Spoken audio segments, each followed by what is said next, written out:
बहुनां जन्मनामन्ते ज्ञानवान् मां प्रपद्यते वासुदेवः सर्वमिति स महात्मा सुदुर्लभा। हे समस्त ही श्री वासुदेवो, ऐसा प्रतिती रसाचा उतला भावो, तो भक्ता माझी रावो ज्ञानिया तोची। भगवान श्रीकृष्णाने श्रीमद भगवद्गीतेमध्ये अर्जुनाला जो उपदेश केला, तो उपदेश अर्जुनाच्या कृतकृत्यतेकरता होता।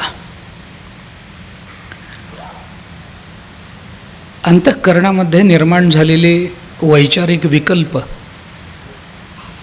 आणि त्या विकल्पांना अत्यंत असंदिग्ध, अत्यंत स्पष्ट, अत्यंत स्थिर अशा विचारांनी त्या विकल्पांचं केलेलं निराकरण आणि एका निश्चित अशा निर्णयापर्यंत, निश्चित अशा सिद्धांतापर्यंत पोचवून देणारी शब्दयोजना, हे श्रीमद भगवद्गीतेचं वैशिष्ट्य मानलं पाहिजे। बऱ्याचदा असं सांगितलं जातं की अर्जुन हा सामान्य माणसाचं प्रतिनिधित्व करतो, अर्जुन हा तुमचा आमचा प्रतिनिधी आहे, जो भगवंताच्या समोर उभा आहे, असं बऱ्याचदा मानलं जातं। आणि खरं सांगायचं तर ते काही अंशी खरंही आहे। मी काही अंशी असं म्हणण्याचा जो सायास करतो आहे, जे धाडस करतो आहे, त्याहीपेक्षा थोडं पुढचं धाडस मला असं करायचं आहे की खरं तर गीतेमध्ये अर्जुन हा आपलं प्रतिनिधित्व करत असेल, परंतु ज्ञानेश्वरीमध्ये खरं म्हटलं तर धृतराष्ट्रच आपला प्रतिनिधी आहे। मनामध्ये निर्माण होणारे विचार, त्या विचारांचा मूळ सिद्धांताशी असणारा संबंध आणि विचार आणि सिद्धांत यांच्यामध्ये जो एक वैचारिक विरोध निर्माण होतो, त्या विरोधातून निर्माण होणारे विकल्प, या सगळ्यांनी आपलं मन गोंधळून जात नाही, हे आपलं खरं म्हणजे दुर्दैव असतं। जे विचार आपण करतो उपनिषदातून, गीतेमधून, ज्ञानेश्वरीतून, गाथ्यातून, संत वाङ्मयातून जे विचार आपल्याला कळतात, ते नैतिक असतात, धार्मिक असतात, अलीकडच्या भाषेमध्ये बोलायचं झालं तर आदर्शवादी अशा स्वरूपाचे असतात, किंवा त्याहीपेक्षा सोप्या भाषेत बोलायचं झालं तर आयडियल असतात। त्यामुळे साधारण त्या सिद्धांताची कल्पना करणं थोड्याशा शिकलेल्या माणसाला ती कल्पना करणं सहज असतं, शक्य असतं। परंतु मनामध्ये निर्माण झालेला एक आदर्श विचार आणि आपल्याला प्राप्त झालेलं सद्यकालीन जीवन यांच्यामधला विरोधाभास डोळ्यासमोर आणून त्या विरोधाभासात आपली बाजू पडती आहे याचा विचार करण्याचं एक धाडस, एक प्रांजळपणा, एक पारदर्शीपणा जोपर्यंत आपल्या ठिकाणी निर्माण होत नाही, तोपर्यंत अर्जुन आपला प्रतिनिधी होत नाही। अर्जुन आपला प्रतिनिधी आहे असं म्हणण्याकरता काय लागतं, आणि धृतराष्ट्र आपला प्रतिनिधी आहे असं म्हणण्याकरता काय लागतं? मला फार विस्तार या विषयाचा आत्ता करायचा नाही आहे, परंतु मला हे आवर्जून आपल्यासमोर मांडायचं आहे, कारण मला माझ्या प्राप्त विषयाकडे येण्याकरता हा मार्ग प्रशस्त वाटतो। मला आवर्जून असं म्हणावंसं वाटतं की धृतराष्ट्राला माहिती आहे की आपली बाजू कोणती आहे, अर्जुनालाही हे माहिती आहे की आपली बाजू कोणती आहे।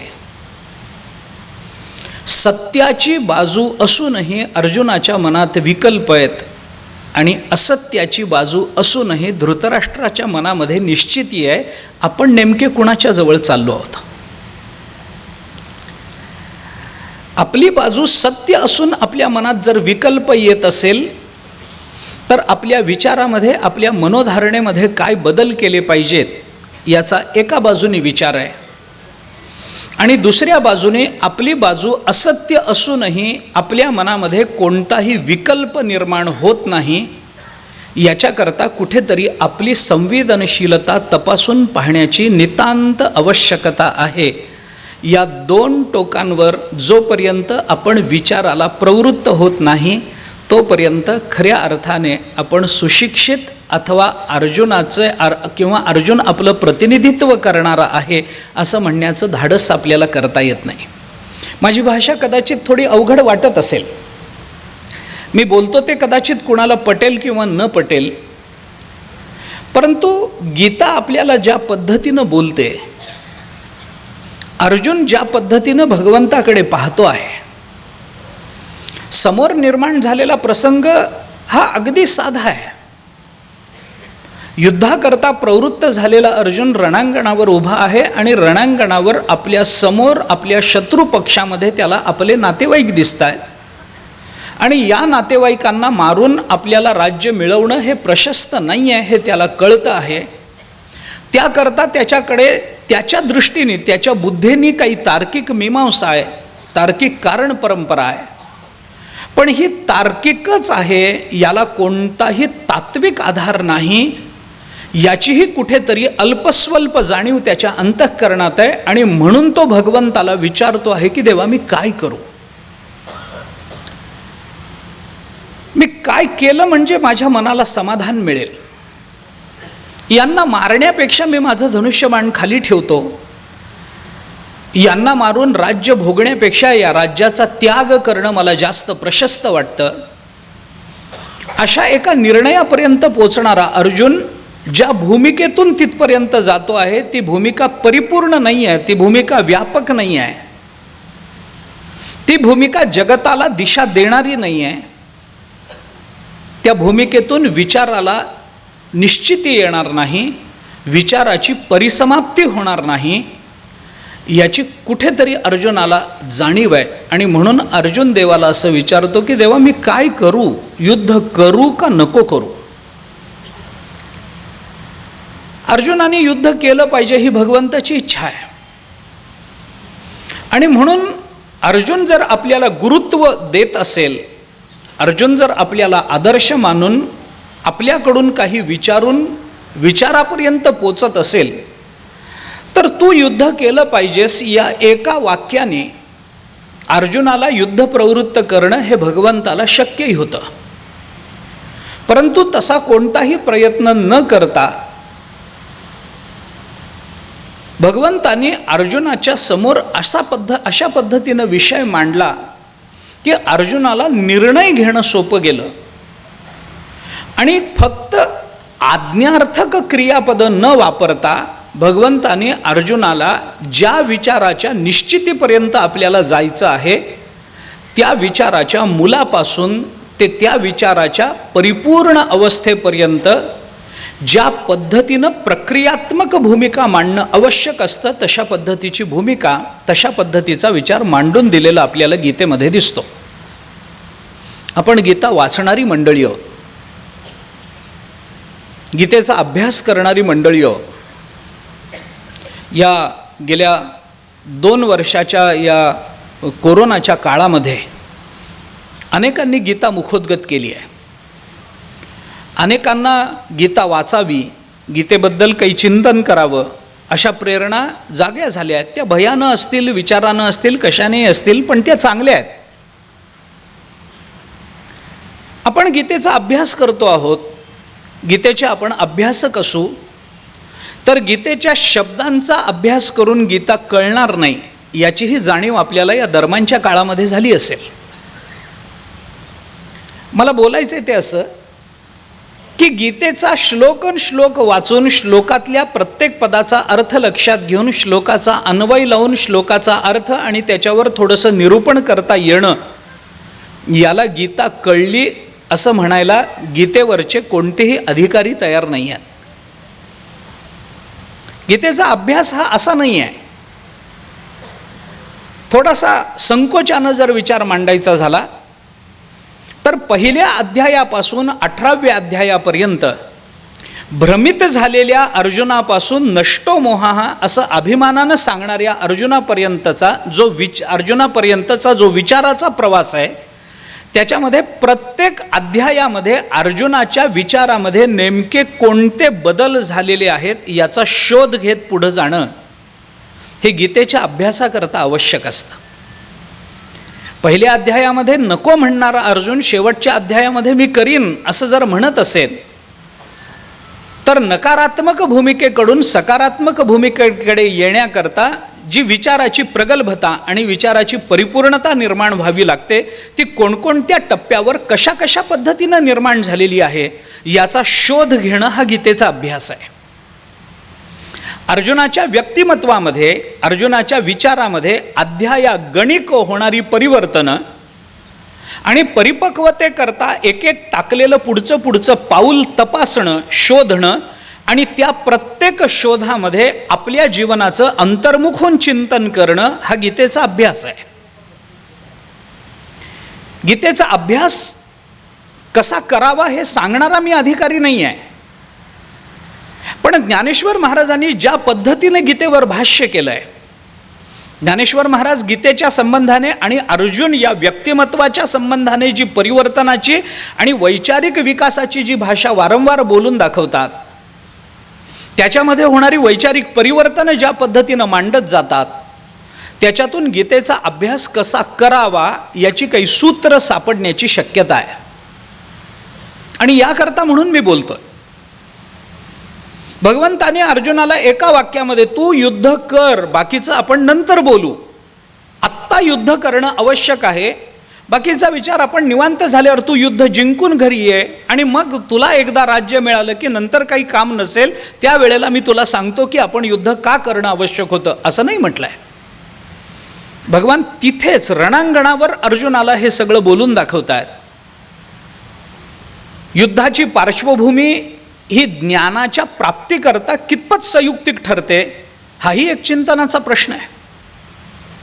विचाराच्या आणि निर्माण झालेल्या परिस्थितीच्या कोणत्या पार्श्वभूमीवर आपण विचाराच्या कोणत्या भूमिकेकडे प्रवृत्त होतो आहोत हाही विचारता येणाऱ्या परिपक्वतेच्या, आपल्याला प्राप्त होणाऱ्या विचाराच्या परिपूर्णतेच्या या भूमिका सिद्ध करण्याकरता आवश्यक ठरत असतात. कोणत्या पार्श्वभूमीवर आपण काय विचार करतो. अगदी साधा विचार मी आपल्याला सांगतो. आपण घरामध्ये गेलो, दिवा लावला आणि घराच्या बाहेरच्या खोलीमध्ये जर एखादा नागफणा काढून बसलेला असेल तर त्यावेळेला आपण काय केलं पाहिजे. अगदीच साधा प्रश्न आहे. आपण दिवा लावला, प्रकाश पडला आणि आपल्याला असं दिसलं की बाहेरच्या खोलीमध्ये एक नाग फणा काढून बसलेला आहे. त्यावेळेला आपण त्या नागाचं आणि माझं आत्मतत्व एकच आहे. आत्मा आत्म्याला बाधक ठरत नसतो. व्यक्तीच्या वृत्ती, व्यक्तीच्या प्रवृत्ती, चांगले आणि वाईट अशी व्यक्तिमत्व, याच्यातून आपल्याला प्राप्त होणारा लाभ, यापेक्षा याचा संग न करता आपण आपलं धनुष्यबाण खाली ठेवावं म्हणून जर कोणी असं म्हणत असेल की आला असेल नाग एखादा आपल्या घरामध्ये, हरकत नाही, मी आतल्या खोलीत झोपेन, तो बाहेरच्या खोलीत झोपेल, कशी तरी रात्र आपण काढू आणि उद्या सकाळी मग काहीतरी याच्यावर उपाय शोधू. या निर्माण झालेल्या परिस्थितीच्या पार्श्वभूमीवर आपण कोणता विचार करतो आहोत याचं तारतम्य माणसाला हवं की नको. निर्माण झालेली परिस्थिती युद्धाची आहे आणि तुम्ही अर्जुनाला सांगता काय आहात की जगतामध्ये सर्वत्र एक ब्रह्म व्यापून आहे. तुम्ही काय सांगता आहात की मारणारा कोणी नाही आहे, मरणारा कोणी नाही आहे, आत्मा कधी मरत नाही, आत्मा कधी कुणाला मारत नाही, मरणारा जीव आहे, जीव हा स्वतःला अविद्येनं आत्मस्वरूपापेक्षा वेगळा कल्पितो आहे, त्यामुळे अज्ञानामुळे तो दुःखाला प्राप्त होतो आहे. अज्ञानामुळेच त्याच्या जीवनामध्ये सर्व प्रश्न निर्माण होत आहेत. अरे युद्ध कर एवढं सांग आणि मोकळा हो बाबा. का युद्ध करायला पाहिजे याची चर्चा नंतर एखादं चर्चासत्र आपण हुतात्म्याला भरवूया. वेगवेगळ्या विद्वानांना व्यासपीठावर आमंत्रित करूया, त्याच्या उहापोह करूया. कुणीतरी हा पक्ष मांडेल, कुणीतरी तो पक्ष मांडेल, त्याच्यातून काहीतरी सिद्ध होईल आणि मग आपल्याला हे कळेल की आपण युद्ध करणं कसं आवश्यक होतं. भगवंतानी हे केलं नाही ना. आपण असतो तर हे केलं असतं, म्हणूनच ते भगवान आहेत. भगवंतानी हे केलं नाही. भगवंताने अर्जुनाला तुझा विचार का चुकीचा आहे, तुझं धनुष्यबाण खाली ठेवणं हे अनैतिक, अधार्मिक आणि अवैचारिक कसं आहे हे पटवून देण्याकरता ज्या ज्या भूमिका अर्जुनाच्या समोर ठेवल्या आहेत, त्या सर्व भूमिकांचा जरी मला आत्ता विचार करायचा नसला तरी मला दिलेल्या विषयाच्या संबंधानं एक भूमिका मला आवर्जून मांडणं आवश्यक वाटतं. ती मी अगदी प्रस्तावना म्हणून आपल्यासमोर ठेवतोय. मगाशी म्हटल्याप्रमाणे अध्यायागणिक अर्जुनाच्या विचारांमध्ये परिवर्तन होत आहेत. दुसऱ्या अध्यायाच्या 11व्या श्लोकापासून भगवान खऱ्या अर्थाने बोलायला लागलेत आणि पहिलाच सिद्धांत सांगताना भगवंतांनी अशोचानन्वशोचस्त्वं प्रज्ञावादांश्च भाषसे गदासून गतासूंश्च नानुशोचन्ति पंडिताः इथून विचाराला प्रारंभ केलाय आणि अंततो गत्वा नानुशोचन्ति पंडिताः इथून प्रारंभ करून भगवंतांनी अर्जुनाला शेवटी हे सांगितलंय की तो शोक करू नको. सर्व धर्मान परित्यज्य मामेकम शरणं व्रज अहम त्वा सर्व पापेभ्यो मोक्षयिष्यामी मा शुचः. शोक करू नकोस. पंडित शोक करत नाहीत, इथपासून तू शोक करू नकोस. हा जो भगवंताच्या विचाराचा प्रवास, पहिलं आणि शेवटचं टोक जर आपण उचललं तर आपल्या हातामध्ये जी विचाराची माला येते त्याचा विचार आपण करा. तू शोक करू नकोस, पण तू शोक करू नकोस हे सांगण्याकरता भगवंताला पंडित शोक करत नाहीत हे पहिल्यांदा सांगावं लागलं. आणि मग दुसऱ्यातून तिसऱ्यात जाताना, तिसऱ्यातून चौथ्यात जाताना अर्जुन कसा बदलत गेला, भगवंताच्या कोणत्या विधानाचा परिणाम अर्जुनाच्या मतपरिवर्तनावर होतो आहे याचा शोध अध्यायागणिक घेणं आणि अर्जुनाच्या त्या परिवर्तनाचा, वैचारिक परिवर्तनाचा अभ्यास करणं हा गीतेचा अभ्यास आहे. गीता मुखोद्गत करणं हा तर ही गीतेची उपासना आहे असं मी म्हणेन.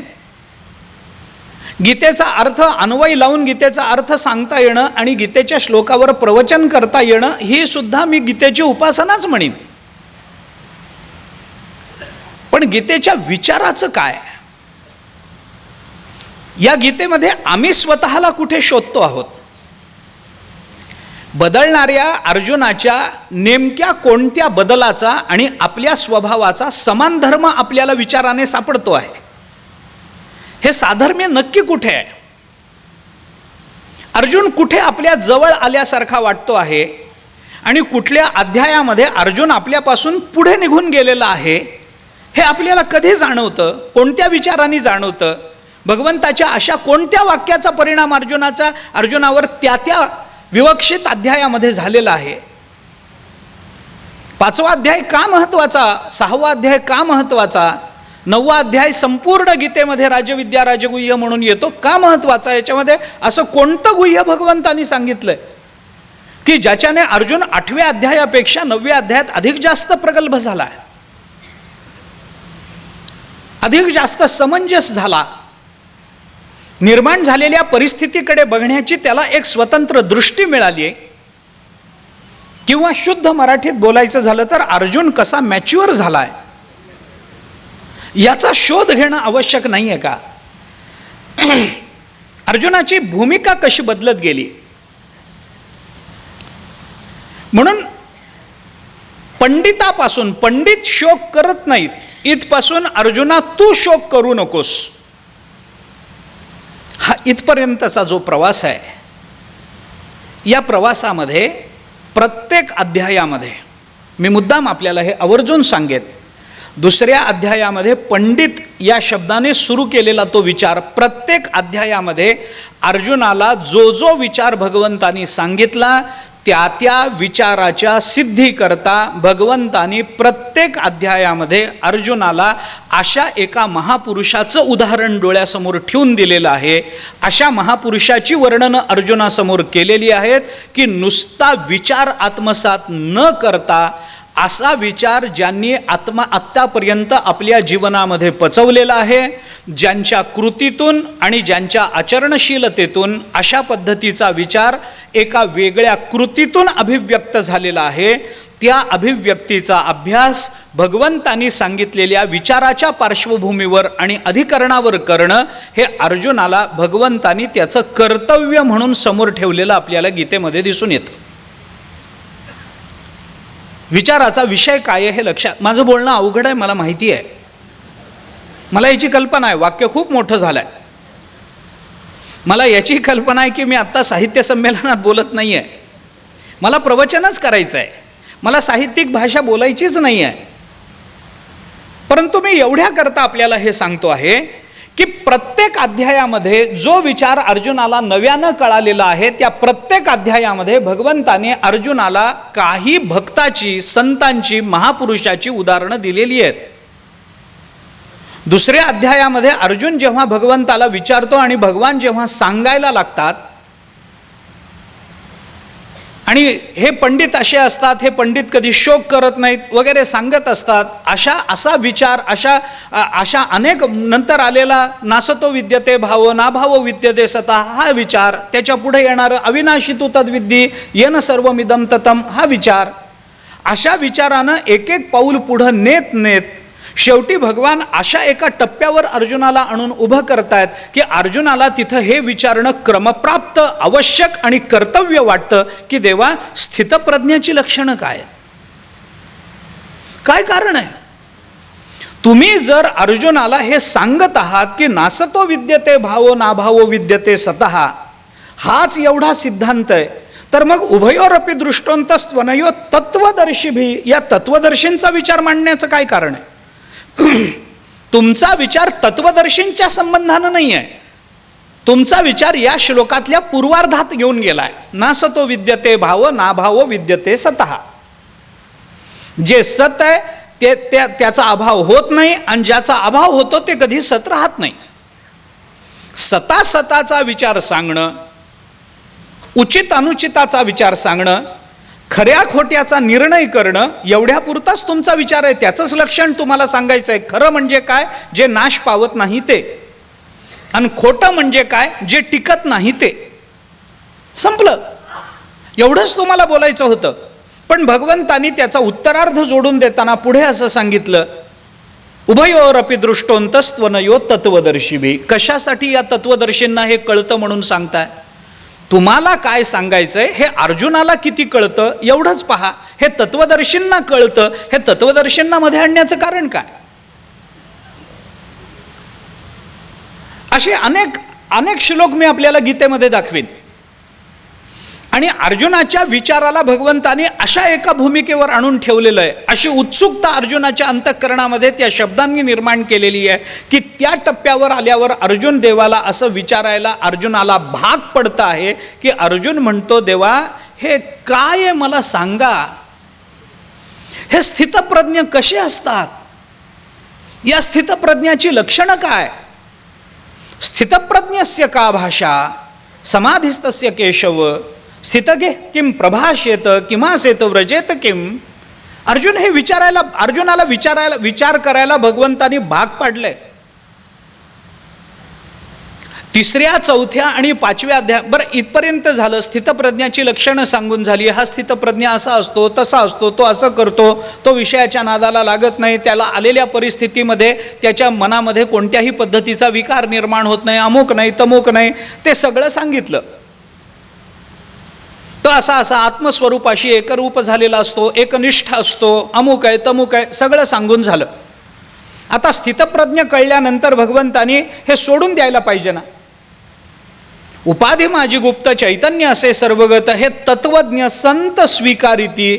उपाधी माझी गुप्त चैतन्य असे सर्वगत इथपर्यंत सिद्धांत आहे. हे तत्वज्ञ संत स्वीकारिती ही पुष्टी जोडण्याचं काय कारण होतं? हेच कारण आहे. प्रत्येक अध्यायामध्ये, दुसऱ्या अध्यायामध्ये हे सांगून झाल्यानंतर तिसऱ्या, चौथ्या, पाचव्या अध्यायामध्ये भगवंताच्या हे लक्षात आलं की जो सिद्धांत आपण अर्जुनाला सांगतोय तो त्याला ग्रहण होत नाही आहे. आणि ग्रहण न होण्याचं कारण इतकंच आहे की त्याच्या अंतःकरणामध्ये निर्माण झालेला विकल्प आणि त्याला ग्रहण करण्याकरता आवश्यक असणारी बुद्धीची धारणा या दोघांमधला ताळमेळ नाही आहे. बऱ्याच वेळेला आपल्या बाबतीत असं होतं, तुमच्या माझ्या बाबतीत आपल्याला हे अनुभव आहेत. बऱ्याच वेळेला आपल्या मनाचे गोंधळ उडालेले असतात आणि ते गोंधळ घेऊन आपण एखाद्या समंजस माणसाकडे जातो, ज्याला आपण काही आधार मानतो, ज्याला काही आपण गुरुत्व देतो, जो आपला मार्गदर्शक आहे असं आपल्याला वाटतं. त्याच्याकडे जाऊन आपण आपल्या मनातले गोंधळ मांडतो आणि ते गोंधळ ऐकल्यानंतर आपण मांडत राहतो. तो बिचारा मार्गदर्शकच असतो, त्यामुळे ऐकून घेण्याशिवाय त्याच्याकडे पर्याय नसतो. तो सगळं ऐकून घेतो आणि आपण अशा पद्धतीनं ते गोंधळ मांडतो की ते गोंधळ मांडून झाल्यानंतरही आपल्याला बरोबर मांडता आलं की नाही याचा एक स्वतंत्र गोंधळ आपल्या मनात असतो. आणि तो मार्गदर्शक जेव्हा हे ऐकतो आणि त्याच्यावर आपल्याला काही मार्गदर्शन करायला लागतो, काही सूत्र जीवनाची सांगायला लागतो, तेव्हा त्याचं सांगणं आणि आपल्या मनातला गोंधळ याचा ताळमेळ लागत नाही. त्यामुळे तो सांगत असताना सुद्धा आपलं लक्ष तिकडं नसतं, आपण गोंधळलेल्याच अवस्थेत असतो. आणि मग सगळं सांगून झाल्यानंतर आपण त्याला विचारतो, काय म्हणालात? मग इतका वेळ तो सांगत होता हे कशा करता चाललं होतं? कारण त्याने सांगितलेला विचार आपण ग्रहण करावा अशी आपल्या चित्ताची धारणा अजून सिद्ध झालेली नाही आहे. कारण चित्तातले विकल्पच गेलेले नाही आहेत. किंबहुना विकल्पाच्या गोंधळांचा एक स्वतंत्र गोंधळ आमच्या मनामध्ये निर्माण झालेला आहे. म्हणून भगवंतानी अर्जुनाला दुसऱ्या अध्यायामध्ये एवढं सगळं तत्वज्ञान सांगूनही अर्जुनाला कळलं नाही. हे भगवंताला कळाल्यानंतर भगवान म्हणतात, तुला हे आत्ता कळणारच नाही. मग कशाला सांगितलं? भगवंताला वाटलं याला कळेल, अर्जुनाला कळालं नाही. आणि मग का कळालं नाही याचा जेव्हा भगवंताने विचार केला, गीता हे तत्वज्ञान जेवढं आहे ना तेवढेच गीता हे एक स्वतंत्र मानसशास्त्र आहे. गीता जेवढी तत्वनिष्ठ आहे ना तेवढीच गीता तर्कनिष्ठही आहे. गीता जेवढं तत्वज्ञान आहे तेवढाच गीता हा व्यवहारही आहे. गीता जेवढा विचार आहे तेवढाच गीता हा आचारही आहे. आपल्याला ह्याच्यामध्ये विभाग करून चालणार नाही आहे. भगवंताने अर्जुनाच्या मनोभूमिकेचा विचार केला आहे आणि अर्जुनाच्या बाबतीत भगवंताच्या लक्षात आलं की याला हे आत्ता कळणार नाही, कारण हे विचार ग्रहण करावेत असं त्याचं चित्त स्थिर झालेलं नाही आहे. मग त्या चित्ताच्या स्थिरतेकरता, त्या चित्ताच्या शुद्धीकरता भगवंताने पुन्हा अर्जुनाला मग कर्मयोगापासून सुरू करून दिलं. तिसऱ्या अध्यायापासून पुन्हा तो कर्मयोग सुरू केला. तिसरा, चौथा, पाचवा अध्याय तो कर्मयोग सांगितला. कशा करता हा कर्मयोग आहे? कर्मयोगाचा विचार हा चित्ताकरता असतो, आपल्या मनाकरता असतो. निष्काम कर्माचरणाचा परिणाम अंतःकरण शुद्धी हा असतो. वेदांतामध्ये स्पष्ट नियम आहेत. मला अर्थात आत्ता तत्वज्ञानाच्याही फार भूमिका मांडायच्या नाही आहेत. मग एवढं सांगितलं ना तुम्ही, त्याला कर्मयोग सांगितला ना, कर्मातली निष्कामता सांगितली ना. कुठलंही कर्म करत असताना कर्मफलाची आसक्ती आणि कर्तृत्वाचा अभिमान त्या कर्माने आपल्याला बांधत असतो. कर्म करताना निरहंकार अवस्थेमध्ये राहणं आणि कर्म करत असताना कर्मफलासक्ती न ठेवणं, ज्याला भगवंतानी कर्मण्येवाधिकार असते मा फलेषु कदाचन मा कर्मफल हे तुर्भुर माते संगोस्त्व कर्मणी, अशा पद्धतीनं अशा शब्दातून मांडून दिलं. फलाची अपेक्षा ठेवू नको, तू कर्म कर. जगतामध्ये हे घडणं शक्य नाही आहे. कर्म कर आणि फळाची अपेक्षा ठेवू नको, असं कसं होईल? हे काही सोपं काम आहे का? उलट मागे सांगितलेलं तत्वज्ञान बरं वाटत होतं ऐकायला, हे तर अजून अवघड झालं. तू कर्म कर पण कर्मफलाची अपेक्षा ठेवू नको. कर्मणी एव अधिकार हा असते, तुला कर्माचाच अधिकार आहे. बाकी मा फलेषु कदाचन, फलाकडे प्रवृत्त होऊच नकोस. म्हणजे महिनाभर नोकरी कर आणि पगार घेऊ नकोस. कसं शक्य आहे? कोणत्या पातळीवर शक्य आहे? हे भगवान अर्जुनाला काय बोलून दाखवतात? याच्याकरता मग 3ऱ्या अध्यायात कर्मयोग सांगून झाल्यानंतर 4थ्या आणि 5व्या अध्यायामध्ये कर्माची निष्कामता काय असते हे भगवंताला बोलून दाखवावं लागेल. आणि हे बोलून दाखवत असताना कर्मामध्ये आपण कसं अडकायचं नसतं, कर्मातून आपण कसं अलगद बाजूला व्हायचं असतं, कर्म करूनही कर्माच्या बंधनातून आपण बंधनात कसं अडकायचं नसतं, राहायचं कर्मातच पण कर्म बंधनात अडकायचं नाही. याच्याकरता म्हणून भगवंताने अर्जुनाला पुन्हा अजून एक उपदेश केला 5व्या अध्यायामध्ये. ब्रह्मण्याधाय कर्माणि संगम त्यक्त्वा करोति हा लिप्यते नस पापेन पद्मपत्रमिवांभसा. आता हे भगवंतानी सांगितलं की कमळाचं फूल आपल्याला माहिती आहे. त्या कमळाची पानं, 2 हिरवी पानं आपण नेहमी चित्रामध्ये बघतो, तळ्यामध्येही कधी आपण बघितलं असेल. ते कमळाचं जे पान असतं ते पाण्यातच राहतं, पण पाण्यानं कधी ते भिजत नाही. असतं पाण्यातच, राहतं पाण्यातच, पण पाण्यामध्ये ते भिजत नाही. आता पाण्यात राहून पाण्यात न भिजण्याचं कसब हे भगवंतानी अर्जुनाला सांगितलं. ब्रह्मण्याधाय कर्माणि संगम त्यक्त्वा करोति हा लिप्यते नस पापेन पद्मपत्रमिवांभसा. पद्मपत्रम इव दृष्टांत दिला. पद्मपत्राप्रमाणे कोण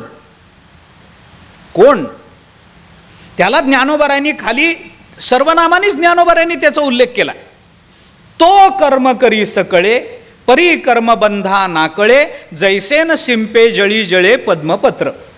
तो तुम्हाला कर्मयोग सांगायचा आहे ना, कर्म बंधनात अडकू नको हे सांगायचं आहे ना, मग तो कुठून आणला? हा तोच आहे जो मागच्या अध्यायामध्ये स्थितप्रज्ञ म्हणून आला होता. 2ऱ्यातून 3ऱ्यात, 3ऱ्यातून 4थ्यात, 4थ्यातून 5व्यात येताना 2ऱ्यात आलेला तो स्थितप्रज्ञ अर्जुनाबरोबर 18व्या अध्यायापर्यंत आहे ना. तो अर्जुनाची साथ सोडत नाहीये ना. फक्त त्याला वेगवेगळ्या ठिकाणी आल्यामुळे वेगवेगळी नावं दिली गेली आहेत एवढंच आहे. त्याला 2ऱ्यात स्थितप्रज्ञ म्हणलंय, 3ऱ्यात कर्मयोगी म्हणलंय, 4थ्यात निष्काम म्हणलंय, 5व्यात संगरहित म्हटलंय, 6व्यात त्याला योगी म्हटलंय, 7व्यात त्याला संसार सागर तरुण जाणारा म्हटलंय, 8व्यात त्याला अर्चिरादी मार्गाने जाणारा प्रवासी म्हटलंय, 9व्यामध्ये त्याला राजविद्या प्राप्त करून घेणारा विद्यावान म्हणलंय, 10व्यामध्ये त्याला विभूती म्हटलंय, 11व्यामध्ये त्याला विश्वरूप दर्शन पाहणारा म्हटलंय, 12व्यामध्ये त्याला भक्त म्हटलंय, 13व्यामध्ये त्याला ज्ञानी म्हटलंय, 14व्यामध्ये त्याला गुणातीत म्हटलंय, 15व्यामध्ये संसार जिंकणारा म्हटलंय, 16व्यामध्ये दैवी संपत्तीवान म्हटलंय, 17व्यामध्ये सात्विक म्हटलंय. तो आहे तो 2ऱ्या अध्यायातला तोच स्थितप्रज्ञ आहे ना, की जो 18व्या अध्यायापर्यंत अर्जुनाची साथच सोडत नाहीये. अर्जुनाला ग्रहण करायचं आहे ते तत्वज्ञान, ज्या तत्वज्ञानाचा परिपाक म्हणून अर्जुनाने युद्ध करावं ही भगवंताची अपेक्षा आहे. आणि त्या अपेक्षेच्या परिपूर्तीकरता भगवान अर्जुनाला ज्या तत्वनिष्ठ भूमिकेतून काही बोलून दाखवतात ते प्रत्येक वेळेला बोलून दाखवताना भगवान अर्जुनाला संतांची, महापुरुषाची, जीवनमुक्ताची अशी उदाहरणं देतच राहतात. आणि असं करत करत करत जेव्हा 6व्यातून भगवान 7व्यात आले, 6व्या अध्यायामध्ये योगीच सांगितलं, अगा योगी जो म्हणजे तो देवांचाही देव जाणीजे, तो सुख सर्वस्व माझे चैतन्य तो. तुम्हाला अर्जुनाला योग ना सांगायचा आहे, तत्रैकाग्रम मनः कृत्वा हे सांगायचं आहे ना, तुम्हाला त्याला आसन सांगायचं आहे ना, असं आसन मांडावं, ते असं असावं, ते चैलाजन कुशोत्तरम असं असावं, नात्युच्छ्रितम नातिनीचम असं असावं, ते जास्त उंच असू नये, जास्त खाली असू नये, ते जास्त मऊ असू नये, जास्त टोचणारं असू नये, अमुक असावं तमुक असावं हे सांगायचं आहे ना तुम्हाला. मग तो सुख सर्वस्व माझे चैतन्य तो, हे कशा करता आलं? तो कशा करता आला? तो कर्म करी सकळे, हे कशा करता आला? तो स्थितप्रज्ञ का म्हणून भगवंताच्या बोलण्यातून प्रकट झाला? याला काही कारण आहे. जेव्हा 6व्यातून आपण 7व्यामध्ये येतो तेव्हा त्या 7व्या अध्यायामध्ये भगवंतांनी सुरुवातीला अर्जुनाला काही ज्ञानाची भूमिका बोलून दाखवली आहे. अगदीच दुसऱ्या श्लोकामध्ये ज्ञानाच्या 2-3 व्याख्या भगवंतांनी अर्जुनाला सांगितल्या. ज्ञान कशाला म्हणतात, ज्ञान कसं असतं, ज्ञान काय, विज्ञान काय आणि अज्ञान काय. अर्जुना तया नाव ज्ञान येर प्रपंचते विज्ञान तेथ सत्य बुद्धी हे अज्ञान हेही जाण. आणि असं सांगत जेव्हा भगवान पुढे निघाले तेव्हा ज्ञानाचा विचार मागे टाकून भगवान जेव्हा अज्ञानाची भूमिका बोलून दाखवायला प्रवृत्त होतात त्यावेळेला असे अज्ञानी या संसारामध्ये दुःखानं लिप्त होत राहतात हे सांगितलं. मग स्वाभाविक हा प्रश्न कुणाच्याही मनामध्ये निर्माण होईल ना की अज्ञानामुळे जर आम्ही संसार सागरामध्ये गुरफटून राहत असू, संसार सागरामध्ये जन्ममरणाच्या परंपरा भोगत राहू, संसरण भोगतच राहू, तर मग आम्हाला कधी असं त्याच्या पुढे जाताच येणार नाही का? आम्ही कायम अज्ञानीच राहणार आहोत का? आम्हाला कधी या संसार सागरातून बाहेर पडणं होणारच नाही आहे का? आम्ही जीव म्हणूनच जन्माला येणार आणि जीव म्हणूनच मरणार. आम्ही दुःख घेऊनच जन्माला येणार, दुःख भोगतच मरणार, एवढंच आमचं प्रारब्ध आम्ही मानायचं आहे का? याच्यातून आमची गती काय? आम्ही पुढे कधी जाणार? कारण सगळ्यांना कधी ना कधीतरी दुःखाचे दिवस संपावेत आणि सुखाचे दिवस चालू राहावेत असं वाटतच असतं. याच्यामध्ये काही दोषही नाही आहे. माझं सुख सातत्यानं टिकून राहावं आणि माझं दुःख लवकरात लवकर निवृत्त व्हावं असं वाटणं हा दोष नाही आहे. अरे ही सगळ्या जगाची आवश्यकता आहे, सगळ्या जगाला याची अपेक्षा आहे. असा जीव या जगतामध्ये जन्माला आला नाहीये की जो दुःखाची अपेक्षा करतो आहे आणि सुखाचा त्याग करतोय. असा जीव जन्माला आला नाही की ज्या जीवाला अल्प सुखाची अपेक्षा आहे आणि नित्य दुःखाची अपेक्षा आहे. दुःख आहेच आहे, सुखही आहेच आहे, पण त्याच्यातलं दुःख हे लवकरात लवकर कमी व्हावं आणि कायमचं कमी व्हावं आणि सुख जे आहे ते लवकरात लवकर प्राप्त व्हावं आणि प्राप्त झालेलं कायमचं टिकावं ही सगळ्या जगाची अपेक्षा आहे ना. ही सगळ्या, यालाच ज्ञानेश्वर महाराजांनी विश्वाचे आर्त असा शब्द वापरला. विश्वाचे आर्त जे माझ्या मनी प्रकाशले, ते आर्त या शब्दाचा मराठीतला अर्थ आहे उत्कट इच्छा आणि आर्त या शब्दाचा संस्कृतातला अर्थ आहे दुःख. आर्तो जिज्ञासुर अर्थार्थी ज्ञानीचे भरत ऋषभ, याच अध्यायामध्ये पुढे आपल्याला येणारच आहे. तीच संगती आहे विचाराची. मराठीमध्ये आर्त शब्दाचा अर्थ होतो उत्कट इच्छा. सगळ्या विश्वाची उत्कट इच्छा एकच आहे, मला नित्य सुखाची प्राप्ती व्हावी आणि ते नित्य सुख माझ्या मनी प्रकाशले. सरळ भूमिका आहे आणि अभंगही प्रसिद्ध आहे. मंगेशकरांचे उपकार आहेत आपल्यावर. विश्वाचे आर्त माझ्या मनी प्रकाशले, अवघेची झाले देह ब्रह्म. काय भाषा आहे! शब्द योजना ज्ञानोबरायांसारखी कुणी करून दाखवावी. प्रत्येकाला अपेक्षा आहे आणि नियम एवढाच आहे की जगता काय आहे. तुम्ही शास्त्र कोणतंही काढा, मी कोणत्या विशिष्ट शास्त्राचा अभ्यासक नाही आहे, पण तत्वज्ञानाचा ज्ञानेश्वरीचा अभ्यास करताना जर थोडंफार काही जर कळत असेल तर एवढं निश्चित माहिती आहे की ज्याची सगळ्यांना गरज असते ते चुकीचं नसतं. ज्याची गरज सगळ्यांना आहे, जगतामध्ये सगळ्यांना ज्याची अपेक्षा आहे, तो अपेक्षित पदार्थ कधीही चुकीचा आणि गैर नाही आहे. सुखाची गरज जर सगळ्यांना असेल, अपेक्षा जर सगळ्यांना असेल, तर सुख मिळवणं हे चुकीचं नाहीच आहे. आम्हाला सगळ्यांनाच त्याची अपेक्षा आहे. मग आम्ही हेच करणार आहोत. जर आम्हाला सुखाची अपेक्षा आहे आणि या दुःखाच्या गर्तेतून आम्ही बाहेरच पडणार नाही आहोत, तर नुसती अपेक्षा करायचं काय आहे? आणि का आम्ही या सुखाच्या गर्तेमध्ये जन्मजन्मी पडत राहावं? किती वेळा जन्मा यावे नित्य व्हावे फजित, हे कधी आमच्या बाबतीत का नाही सुटणार हे कोड? किती जन्म झाला फेरा गणित नाही जी दातारा, 84 लक्ष योनी भोगून सुद्धा आम्ही पुन्हा तिथेच आहोत. अजून एक कणभर पुढे सरकलो नाही आहोत आम्ही. पशु योनीतून फक्त मनुष्य योनीला आलो असू, पण पुन्हा मनुष्य योनीतून पशु योनीत जाणार नाही याची खात्री काय? आमचा प्रवास पुढे चाललाय का मागे चाललाय माहिती नाही.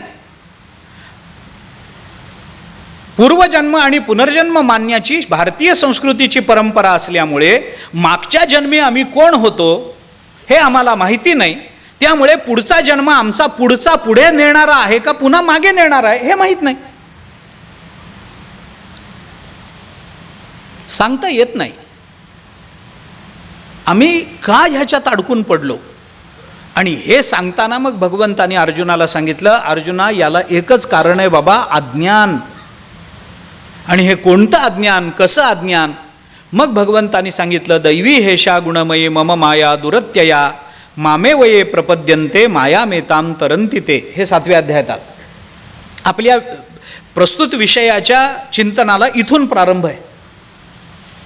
दैवी हेषा गुणमयी मम माया दुरत्यया, माझी माया अत्यंत अवघड आहे तरुण जाण्याकरता. दुरत्यया असा शब्द वापरला. महदाधिक हे माझी माया. ज्ञानोबारांनी त्याच्यावर चिंतन करताना त्या मायेचंही विवरण करून टाकलं. अत्यंत कठीण आहे. कसं तरुण जाणार? भले भले याच्यामध्ये वाहत गेले. मग त्याच्या खालचं ज्ञानेश्वर महाराजांचं व्याख्यान वाचल्यावर आपल्याला कळतं काय आपण विचित्र. ज्यांनी ज्यांनी जे जे जसे जसे प्रयत्न या मायेतून तरुण जाण्याकरता करावेत ते प्रयत्न उलट त्याला बंधनच आली. बंधनं म्हणूनच त्याला प्राप्त झाली. केला गेलेला प्रत्येक प्रयत्न बंधनात आहे. तुकाराम महाराजांनी एका अभंगामध्ये म्हटलंय, ते एखादा पारधी जाळं टाकतो, म्हणजे पूर्वीच्या काळी टाकत असे, आणि एखादं हरिण त्या जाळ्यामध्ये अडकून पडतं. आणि अडकून पडलं की ते सुटण्याकरता धडपड करतं. ते जेवढं सुटण्याकरता अधिक जास्त धडपड करतं तेवढं ते त्याच्यामध्ये अधिकाधिक गुंतत जातं. तुकाराम महाराजांनी म्हटलंय, सुटायाचा काही करीतो उपाव ते हे देखे पाय गोवियले. तुकोबाराय म्हणतात, जेवढा सुटण्याचा उपाय करावा तेवढे तेवढे आम्ही अडकत चाललो आहोत. जेवढे आम्ही या संसार सागरातून सुटण्याकरता धडपड करतो आहोत तेवढे अजूनच त्या संसारामध्ये आम्ही अडकत चाललो आहोत. कोणी ज्ञान भूमिका घेऊन निघालं, कोणी योग भूमिका घेऊन निघालं, कोणी कर्म भूमिका घेऊन निघालं, कोणी भक्ती भूमिका घेऊन निघालं. अरे या सगळ्या भूमिका तुला पुन्हा त्याच्यातच नेणार आहेत बाबा. म्हणून दैवी हेषा गुणमयी मम माया दुरत्या, माझी माया, माझी असा शब्द वापरला. आणि माझी असा शब्द वापरल्यामुळे या श्लोकाच्या उत्तरार्धामध्ये विशेष महत्त्व प्राप्त झालं. उत्तरार्धाला माम एव ये प्रपद्यन्ते माया मेताम तरंती ते. माम एव, एवकार घातला, मलाच शरण ये. प्रपद्यन्ते, जो मला शरण येतो, मलाच शरण येतो, माया मेताम तरंती ते. आता विचार कुठून सुरू झाला? ज्ञानापासून. तुम्ही आला कुठे? जो मला शरण येतो तिथपर्यंत. म्हणजे पुन्हा तो स्थितप्रज्ञ जोच्या रूपाने आलाच की नाही तुमच्या समोर, तो स्थितप्रज्ञ पुन्हा रूप बदलून 7व्या अध्यायात आहे. कोण आहे तो? बघ भगवंतानी त्या संबंधानं, ते एकची लीला तरले जे सर्व भावे मज भजले तया आईलीच थडी सरले माया जळ.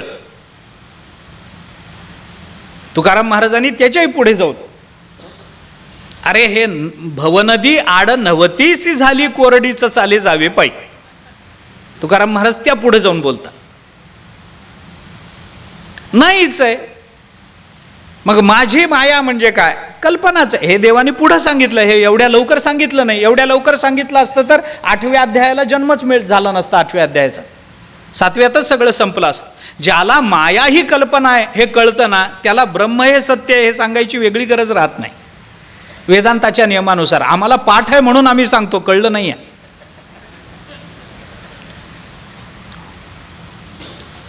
विचार करा ना, फक्त कल्पना, त्या कल्पनेमध्ये आम्ही अडकलोय.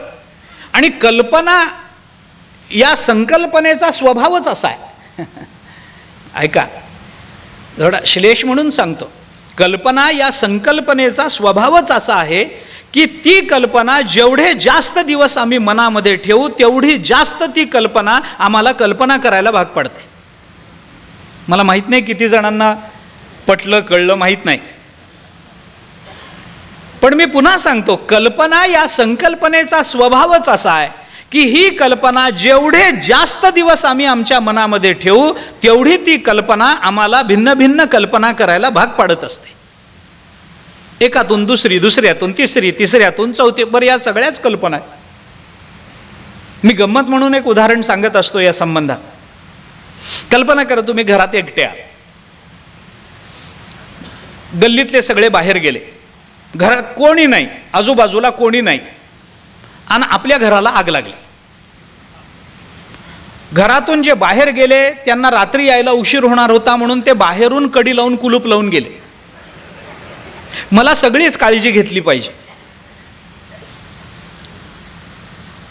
घराला मागचा दरवाजा नाही आहे, वर जाण्याला जिना नाही आहे, घराच्या दरवाजाशीच आग लागलेली आहे, घराच्या खिडक्या भरभक्कम ग्रिल लावून बंद केलेल्या आहेत, आपल्याजवळ फोन नाही आहे, मोबाईल नाही आहे, आपण आरडाओरडा केला तर ऐकू जाईल असं आजूबाजूला कोणी नाही आहे, आणि घराला लागली आग. मी अजूनही वाढवू शकतो हे, पण इथे थांबतो. आणि घराला आग लागली आहे. ज्या दरवाजातून बाहेर पडावं असं आपल्याला वाटतं, बाहेरून कुलूप लावलेला असेल तर आपण लाथ मारून तो दरवाजा तोडावा असं वाटत असताना बघितलं तर तिथे दरवाजातच आग लागलेली आहे आणि तिथं एक रॉकेलचं पिंप भरून ठेवलेलं आहे. आणि आता घर असं धडाडून पेटलेलं आहे की आम्ही जर आता 2 मिनिटांमध्ये नाही बाहेर पडलो तर आम्हाला जळून मरावं लागेल. आता अशा घरातून बाहेर पडण्याचा मार्ग काय? खिडकीतून जावं नाही आहे शक्य, वर जावं तर जिना नाही आहे, बाहेर पडावं तर दरवाजालाच आग लागलेली आहे, आरडाओरडा करावा तर कुणाला ऐकू जाणार नाही आहे, कुणाला कळवावं तर आमच्याजवळ काही संपर्काचं माध्यम नाही आहे, ती आग कुणाला दिसतही नाही आहे, इतके सगळे लांब गेलेले आहेत. आता अशा आगीतून बाहेर पडण्याचा काय उपाय आहे? काही उपाय नाही. आम्ही नुसते आता काय बाहेर काय, मी सांगतो आपल्याला, मी सांगतो, मला याचं उत्तर माहिती आहे. अशा पेटलेल्या घरातून बाहेर पडायचं असेल तर काय करावं? काही करू नये, कल्पना करणं बंद करावं.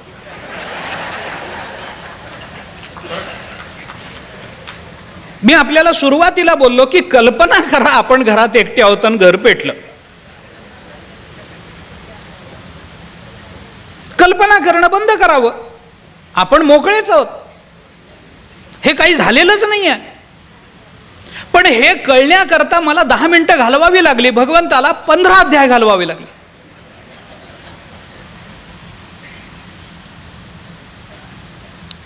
आपण विचार करा, दैवी हेषा गुणमयी मम माया दुरत्यया, ही माया ओलांडून जाणं अवघड आहे बाबा.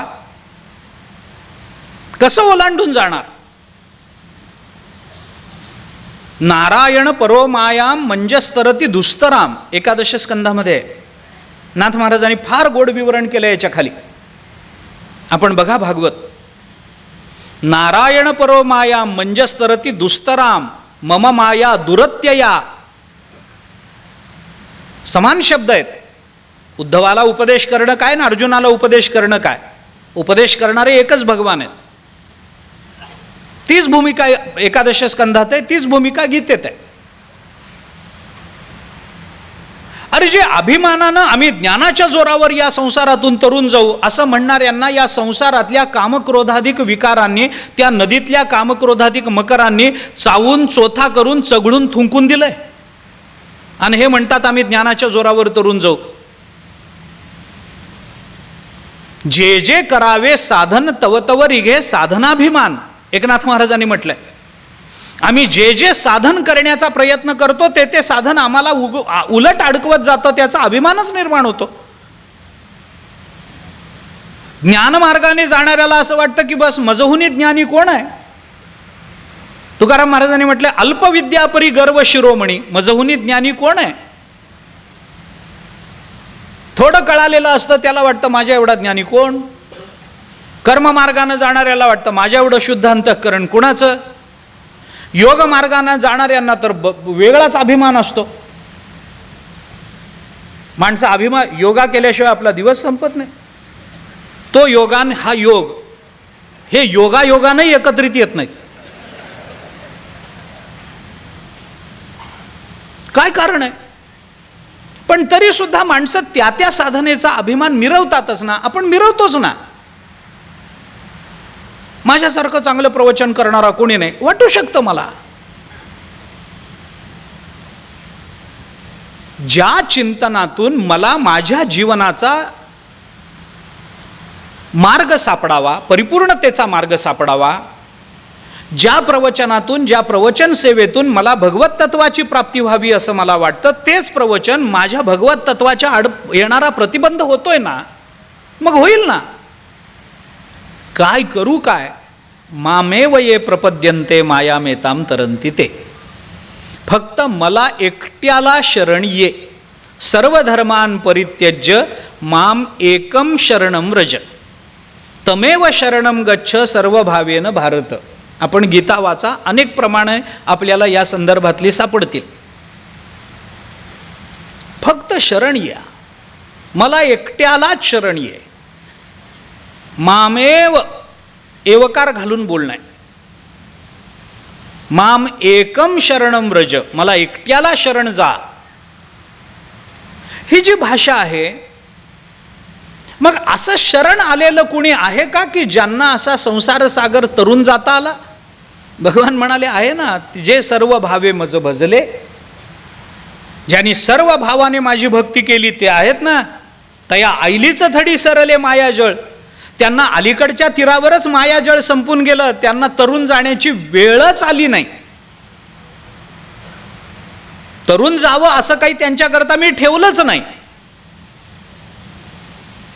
पण सर्व भावे मज भजले, हा जे भजले शब्द ज्ञानोबारायांनी वापरला ना, तो भगवंताच्या 2 श्लोकांमधला अनुबंध आहे. आणि म्हणून मग भगवंताला पुढे सांगावं लागलं, चतुर्विधा भजन्ते माम ये जना सुकृतिनोर्जुन आर्तो जिज्ञासु अर्थार्थी ज्ञानी च भरतर्षभ. तेषां ज्ञानी नित्ययुक्त एकभक्तिर्विशिष्यते प्रियो हि ज्ञानिनोत्यर्थम अहम सच मम प्रियः. उदारा सर्व एवैते ज्ञानी त्वात्मैव मे मतम आस्थितस्य हि उक्तात्मा मामे वानुत्तमाम गतिम. या 3 श्लोकामध्ये भगवंतानी 4 भक्त आणि 4 भक्तांमधला सर्वश्रेष्ठ भक्त कोण याची प्रस्तावना करून दिली. आपला मूळ मुद्दा, आपला या वर्षीचा विषय इथे आहे. याच्याकरता थोडी एक पार्श्वभूमी मला सांगावी लागली की प्रत्येक अध्यायामध्ये भगवंतानी सांगितलेल्या प्रत्येक विचाराला भगवंतानी भक्ताचं, महापुरुषाचं, ज्ञानी जीवनमुक्ताचं काही वर्णन केलेलं आहे की ते वर्णन अर्जुनाने आपल्या डोळ्यासमोर ठेवावं आणि ते वर्णन डोळ्यासमोर ठेवून भगवंताने सांगितलेल्या विचाराच्या आधारानं त्या वर्णनात सांगितलेल्या व्यक्तिमत्वापर्यंत पोचावं. वर्ण्यविषयापर्यंत पोचण्याकरता फक्त विचाराचाच आधार असतो, दुसरा आधार नसतो. मग भगवंताने अर्जुनाला सांगितलं, अर्जुना चतुर्विधा भजन्ते माम. या जगतामध्ये 4 जण मला भजतात. कोण आहेत ते. आर्त, जिज्ञासू, अर्थार्थी आणि ज्ञानी असे भक्ताचे 4 प्रकार भगवंतांनी अर्जुनाला सांगितले. याच्यातला वर्ण्य विषय कोण आहे? चौथा भक्त. तो कोण आहे त्या संबंधात आपल्याला बोलायचं आहे. पण तो चौथा असल्यामुळे आधीचे 3 सांगणं मला भाग पडलंय.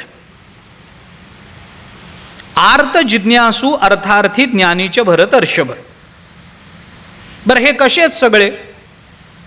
चतुर्विधा भजन्ते माम जना सुकृतिनो अर्जुन.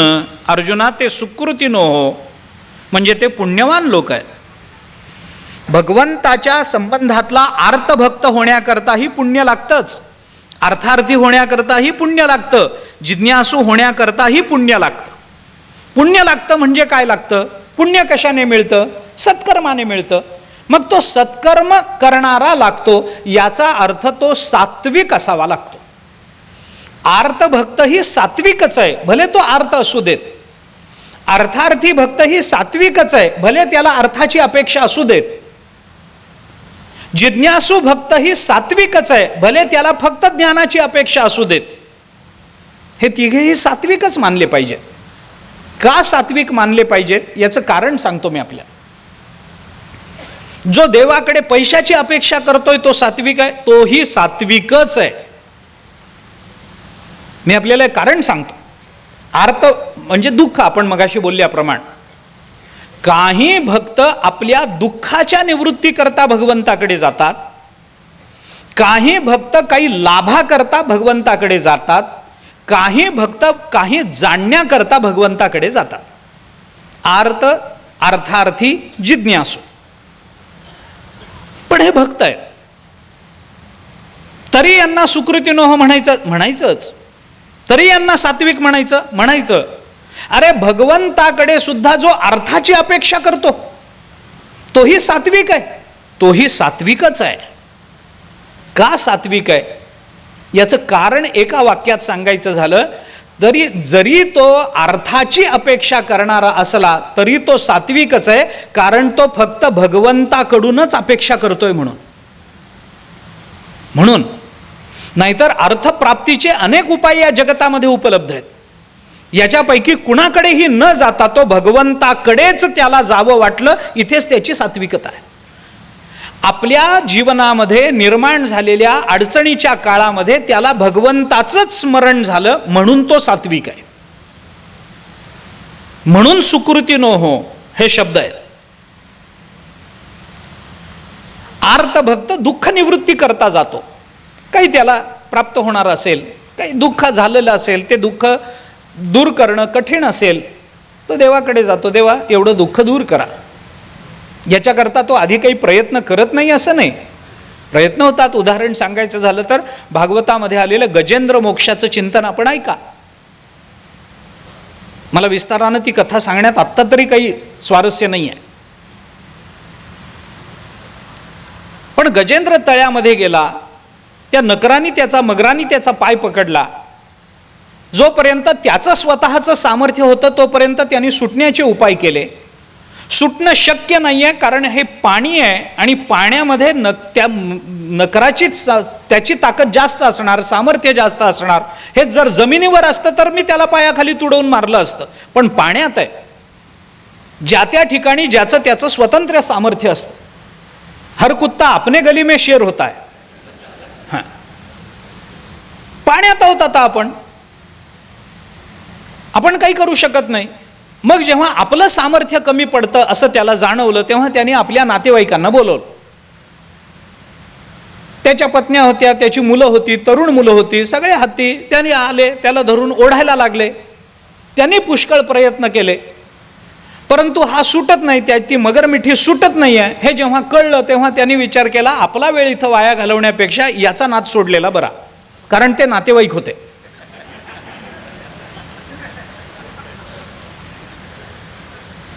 सगळ्यांच्या मनाला पटणारं विधान आहे.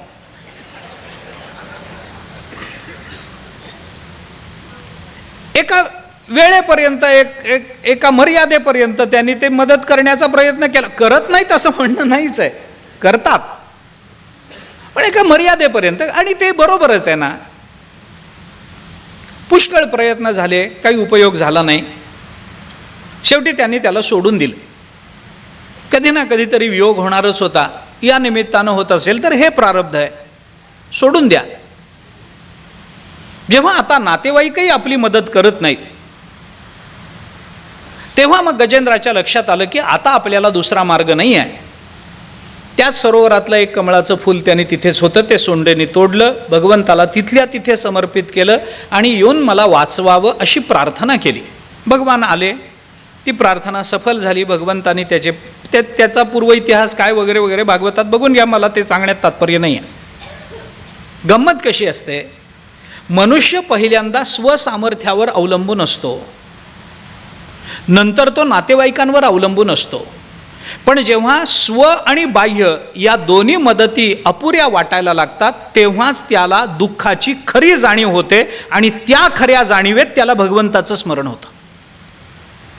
विनाकारण तो गेलेला नाहीये तिथपर्यंत. आर्त भक्त होण्याकरता सुद्धा काही अटी आहेत. मी 3 अटी आपल्याला सांगतो आर्तभक्त होण्याकरता.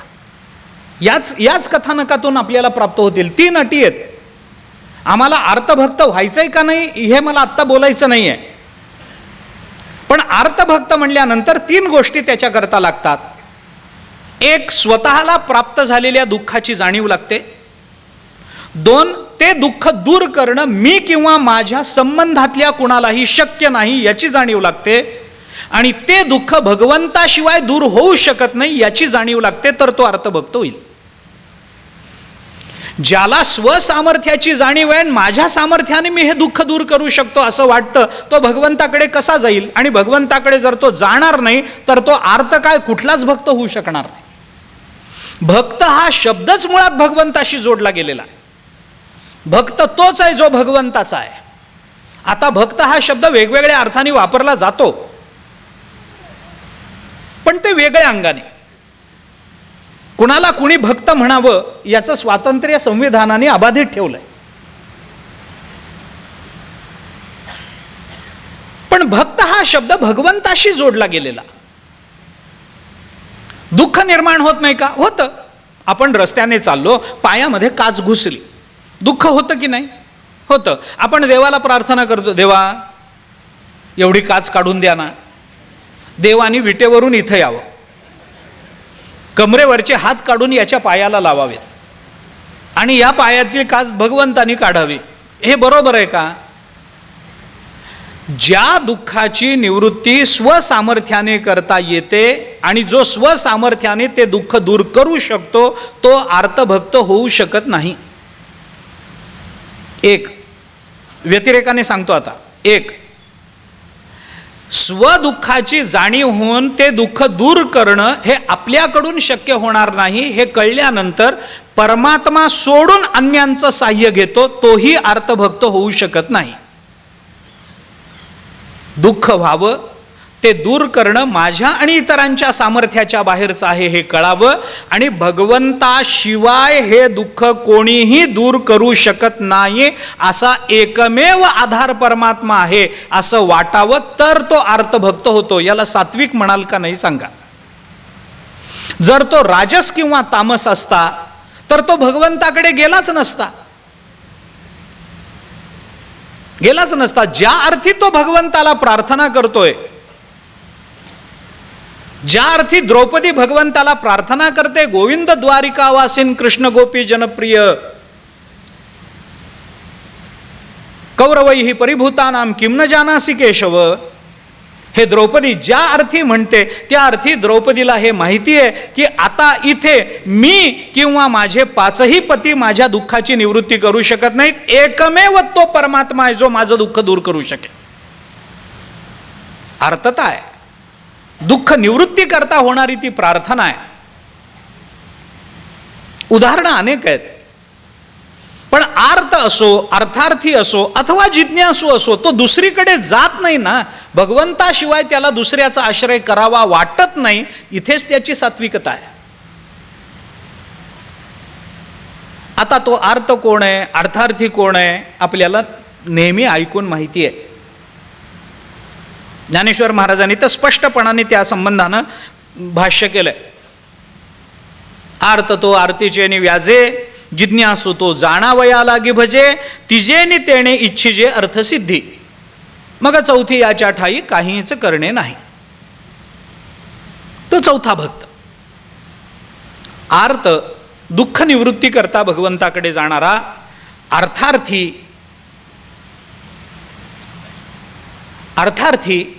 हा अर्थ प्राप्ती करता. इथे अर्थ म्हणजे प्रत्येक वेळेला संपत्ती असाच अर्थ करण्याचं कारण नाही आहे. ज्याची ज्याची आपल्या जीवनामध्ये गरज आहे त्या त्या वस्तूच्या प्राप्ती करता.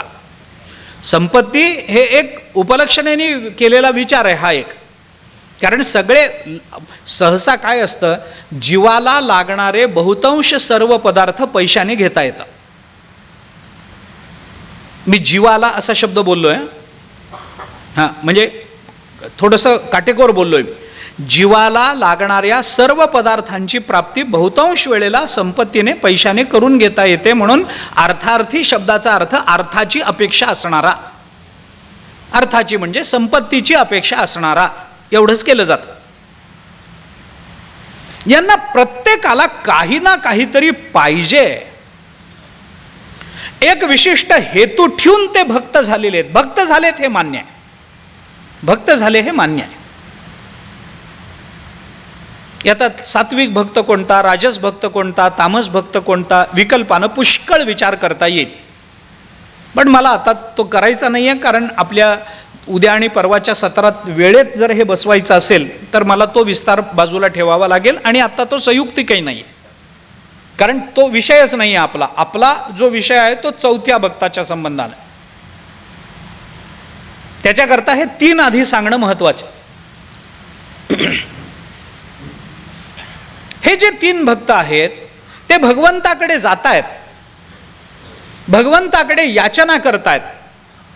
पण भगवंताकडे जाण्याकरता त्यांना काहीतरी निमित्त लागतं आहे, म्हणून हे चौथ्या वर्गात बसत नाही आहेत. कुणाला संपत्ती हे निमित्त आहे, कुणाला दुःख निवृत्ती हे निमित्त आहे, कुणाला बरं वाटलं असलं तरी जिज्ञासा हे निमित्त आहे, जाणणं हे निमित्त आहे. गेले भगवंताकडे, कोणत्या का असेना, पण कारणाकरता भगवंताकडे जाणं हे भगवंताला स्वतःला मान्य नाही. जरा स्पष्ट बोलायचं झालं या आत्ता चालू विषयाच्या परिप्रेक्ष्यातून जर स्पष्ट बोलायचं झालं तर, काय निमित्त, कशा करता भगवंताकडे जाण्याकरता निमित्त कशा करता हवं. सोपं उदाहरण मी आपल्याला सांगतो. सोपं उदाहरण, गंगा किंवा एखादी नदी आपल्या गावातून वाहते, तिच्या वाहण्याचं निमित्त काय आहे? काही असेल, तृषितांना तृप्त करणं. कोणी कपडे धुतं, कोणी भांडी धुतं, कोणी स्नान करतं, कोणी पाणी पितं, कोणी काही, कोणी पाप दूर करण्याकरता येतं. हे सगळं मान्य आहे. गंगा हे करते, याच्याबद्दलही माझं काही म्हणणं नाही. पण ही गंगा समुद्राला का मिळते हो? ती आमच्या गावातून का वाहते? कारण आमच्या गावात खूप पापी आहेत म्हणून. म्हणजे गंगेच्या काठावरची गावं पापी आहेत असं मला म्हणायचंच नाहीये. तुम्ही आपल्या नातेवाईकांना तसं कळवू नका. मला असं म्हणायचंय की काही हेतू आहे ना त्याच्या मागे, सिद्ध करता येतो ना. फेडीत पापताप पोखित तिरीचे पादप, समुद्रा जाय आप गंगेचे जैसे.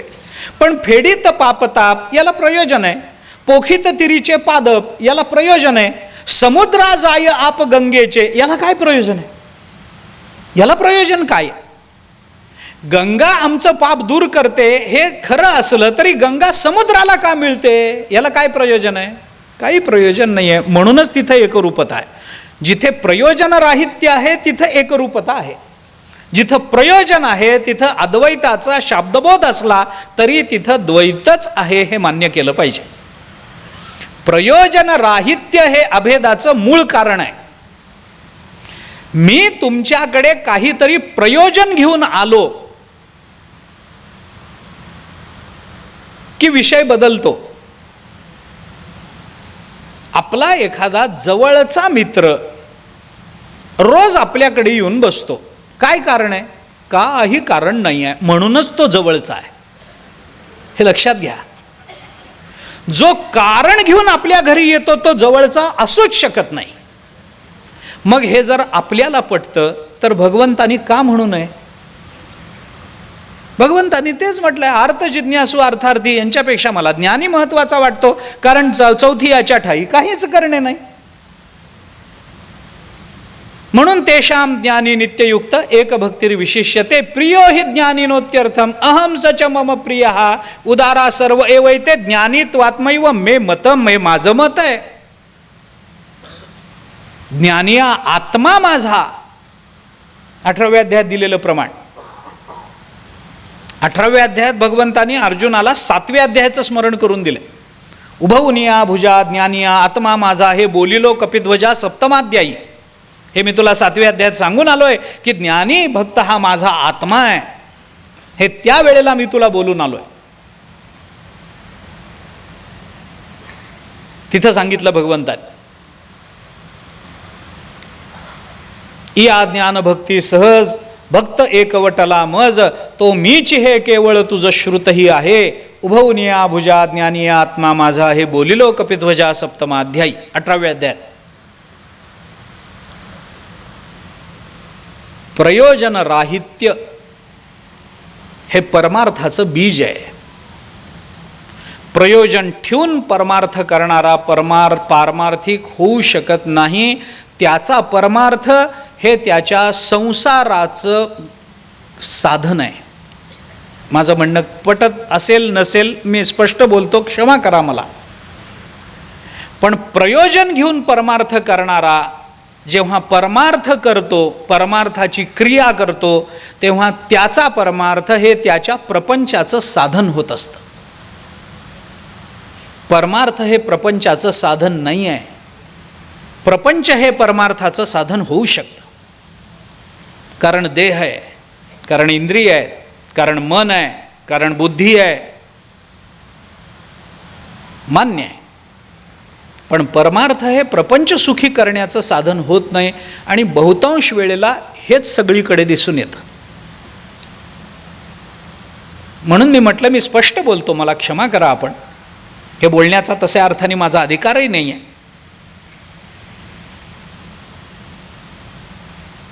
प्रयोजन राहित्य. आमचा परमार्थ हा निष्काम आहे. ज्ञानोबारायांनी का नामस्मरण केलं असेल? तुकाराम महाराजांनी का नामस्मरण केलं असेल?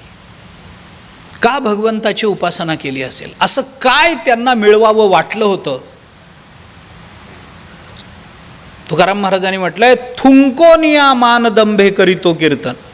मानदंभे थुंकोनिया कीर्तन करीतो. काय भाषा आहे! मी मान थुंकतो, माझा दंभ थुंकून टाकतो, मग कीर्तनाला उभा राहतो. हे तुकाराम महाराजच म्हणू जाणे. असंच करायचं ठरलं असतं तर तुकाराम महाराजानंतर कीर्तनकारच झाला नसता. कठीण आहे, सोपं नाही आहे. काय पाहिजे सांगा ना. प्रल्हादाला विचारलं ना भगवंतानी, काय पाहिजे प्रल्हादा? प्रल्हादानी काय सांगितलं? नाही ना देवा, यस्त आशिष आशा असते नस भृत्या सवैवणिक. भागवतातली प्रल्हादाची भाषा आपण वाचा. काय भाषा, काय वय आहे, आणि त्या वयामध्ये काय प्रगल्भ भाषा बोलून दाखवतात प्रल्हाद.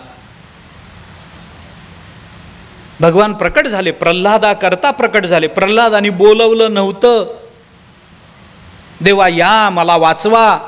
त्याने नामस्मरण केलं होतं, ही गोष्ट खरी आहे. पण हिरण्यकश्यपूने ज्या ज्या पद्धतीनं मारण्याचा विचार केला, ज्या ज्या रीतीनं मारण्याचा विचार केला, त्या सगळ्या रीती वाया गेल्या, व्यर्थ गेल्या. आणि नामस्मरणाच्या आधारानं प्रल्हाद तरुण गेले. शेवटी प्रल्हादाला मारण्याकरता म्हणून काही दरबारात आणलं, विचारलं खांबात आहे का वगैरे वगैरे झालं. खांबातून भगवान प्रकट झाले. हिरण्यकश्यपूला ते फाडून वगैरे टाकलं, सगळं झालं. ते प्रल्हादात ते भगवान इतके रागावलेले होते आपल्या भक्ताला झालेल्या त्रासाच्या दर्शनाने, इतके रागावलेले होते की त्या हिरण्यकश्यपूला मारल्यानंतर त्यांचा राग शांत नाही झाला. हिरण्यकश्यपूची ती पोटातली आतडी गळ्यामध्ये अडकून ते रागाने असे एरझाऱ्या घालायला लागले. कोणाला कळेना की आता यांना शांत कसं करावं. धाडस नाही कुणाचं जवळ जाण्याचं. ते रूपच इतकं विक्राळ होतं की कुणाचं धाडस नाही. ते सगळं रक्त लागलेलं हाताला, रक्तबंबाळ झालेलं शरीर, डोळे तांबडे लाल झालेले. बरं, सगळ्यांनी बघितलेलं नखानी पोट फाडलंय, ते आतडे गळ्यात अडकवलेले. कोण जवळ जायचं? बरं, एरझाऱ्या घालणं चालूच आहे. आपण काही जवळ जाऊन सांगायचा प्रयत्न केला आणि हिरण्यकश्यपू नंतर आपल्याला मांडीवर घेतलं तर कोण जवळ जाण्याचा विचार कर? अरे ते भगवान आहेत, नरसिंह रूपामध्ये प्रकट झाले. कुणाला काही कळेना. एक जण शहाणा होता त्या गर्दीत. तो म्हणाला, पा मी तुम्हाला सांगतो, यांना शांत करायचं असेल ना, मी तुम्हाला युक्ती सांगतो. माणूस कितीही चिडलेला असला की तिला बघितलं की शांत होतो. तुम्ही यांच्या तिला बोलवून घ्या. माणसं हुशार असतात. माणसंच हुशार असतात. माणसं हुशारच असतात.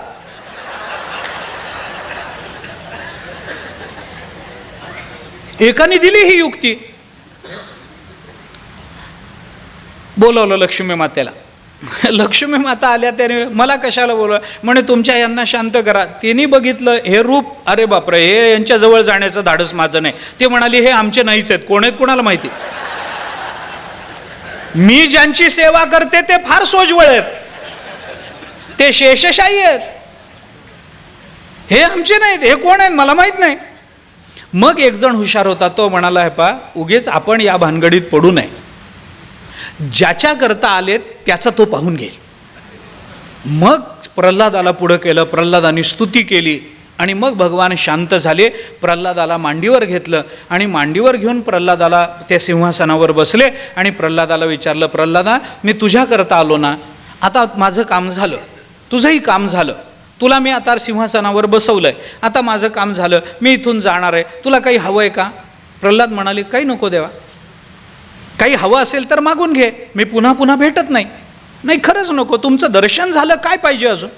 देवाच्या दर्शनानंतर जर अंतःकरणात इच्छा शिल्लक राहत असेल तर एकतर इच्छा खोटी असेल, नाही तर तो देव खोटा असेल. दोन्हीपैकी काहीतरी एक. मामे विश्वेश्वर भेटे आणि जीवग्रंथी न तुटे, हे बोल नको वखटे कानी लावू. भगवान अर्जुनाला 18व्या, अरे मी विश्वेश्वर भेटावा आणि तरी तू जीव राहावास. अरे हे काय बोलणं आहे अर्जुना, काही शक्य आहे? प्रल्हाद म्हणाले, नको देवा, काहीच नको, भगवंताची इच्छा, याला काहीतरी द्यावं, आणि हा तर मागत नाही. प्रल्हादाला खूप विनंती केली, खूप काहीतरी माग, काहीतरी माग, मनात काहीतरी असेल, काहीतरी माग. नाही देवा, काही नाही, इच्छाच नाही. शेवटी ते संभाषण, हे भागवतात नाही आहे, पण ते संभाषण असं वाढत गेलं. मी सांगतोय ते पुढचं भागवतात नाही आहे, पण मला जो इत्यर्थ सांगायचा आहे तो भागवतातलाच आहे. ते संभाषण वाढत गेलं. शेवटी भगवंताचा आग्रह बघून प्रल्हाद म्हणाले, देवा मी तुम्हाला सांगितलं ना, मला काही नको, तुम्हालाच काही हवं असेल तर बोला. भगवान म्हणाले, अरे तू मला काय देणार? प्रल्हाद म्हणाले, माझ्याशिवाय कोण देणार? अरे भक्त आहे ना तुमचा, ताकद आहे ना माझी, तुम्हाला देऊ शकतो. नक्की देशील? दिलं. काय पाहिजे बोला, तुम्ही म्हणाल ते देईन. बघ हा प्रल्हादा, नंतर म्हणायचं नाही एवढं सोडून दुसरं. प्रल्हाद म्हणाले, भक्त आहे, मंत्री नाही. दिला शब्द दिला. वचना फिरती अधमजन, तुकाराम महाराजांचं वचन आहे. जे दिलेल्या वचनाला फिरतात त्याला अधम असा शब्द तुकाराम महाराजांनी वापरला. बोला देवा, मागू मागा. भगवान म्हणाले, प्रल्हादा माझं एक मागणं पूर्ण कर. काय? काही नाही, तू आज माझ्याकडे काहीतरी मागावंस, एवढीच माझी इच्छा आहे, तेवढी पूर्ण कर. ए भगवान म्हणजे चतुरातू शिरोमणी. प्रल्हाद हसले. प्रल्हाद म्हणाले, देवा यस्त आशिष आशा असते नस भृत्य हा सवयी वणिक, हे मी तुम्हाला बोललोय.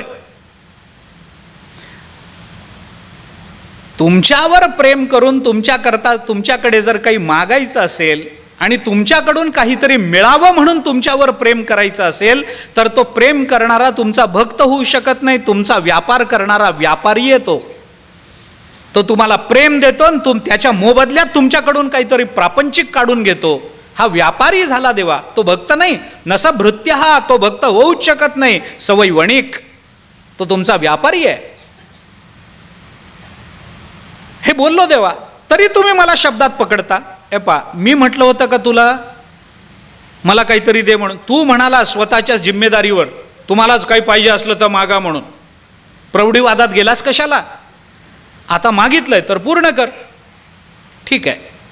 प्रल्हाद 2 पावलं पुढे देवाच्या. प्रल्हाद म्हणाले, देवा काय मागणं मागितलं? काही नाही, माझी एकच इच्छा आहे, तू आज माझ्याकडे काहीतरी मागावंस.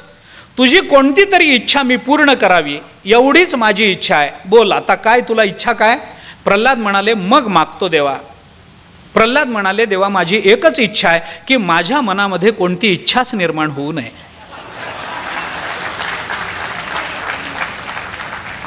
अपेक्षेने परमात्म्याकडे गेलेला भक्त हा पारमार्थिक असूच शकत नाही. निरपेक्ष भगवत चिंतन करणारा हा जो भक्त आहे त्याचा परमार्थ आहे. म्हणून भगवंतानी या चौघांचंही वर्णन करून पहिल्या तिघांची व्यावृत्ती करून टाकली आणि मग चौथी याच्या ठाई काहीच करणे नाही म्हणून भक्तू एक पाही ज्ञानी यातो. 4 भक्त चतुर्विधा असा शब्द वापरून त्याची सांगता कोणत्या विचारात केली? भक्तू एक पाही. 4 भक्त म्हणून सांगितले आणि शेवटी एक भक्त म्हणून शिल्लक ठेवला. चतुर्विधा भजन्ते माम जना सुकृतिनोर्जुन आर्तो जिज्ञासुर अर्थार्थी ज्ञानीच भरतर्षभ.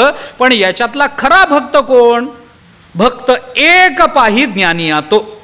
तो एकच भक्त म्हणतो मी, बाकी सगळे पुण्यवान म्हणतो मी. म्हणून हे भक्ताचे 4 प्रकार नाहीच आहेत. भक्त तोच आहे ज्याला भगवत स्वरूपाचं यथार्थ ज्ञान होऊनही त्याची भक्ती चालू आहे. तोच एक भक्त. बाकी सगळे पुण्यवान असू शकतात. सुकृतीनो, एवढाच विषय आहे. म्हणून भक्ताचं चिंतन करायचं असेल तर भक्त म्हणल्यानंतर तो ज्ञानी भक्तच येतो.